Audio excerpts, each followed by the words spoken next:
दक्षिणामूर्ति तव चरणं तव शिवस्वरूप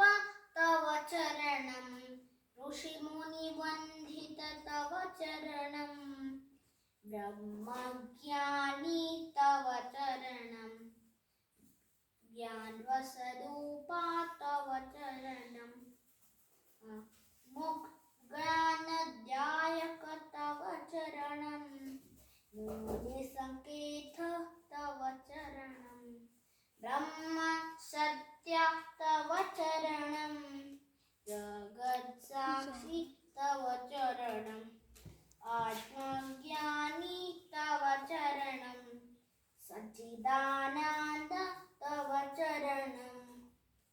जन्म मरण तव चरणं रोगरुचिनाथ हर तव चरणं मुक्तिदायक तव चरणं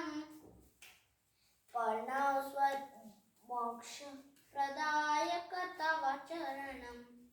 प्रणवस्वरूपा तव चरणं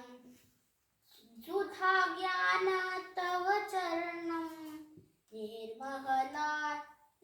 तव हृदय तव चरणं महेश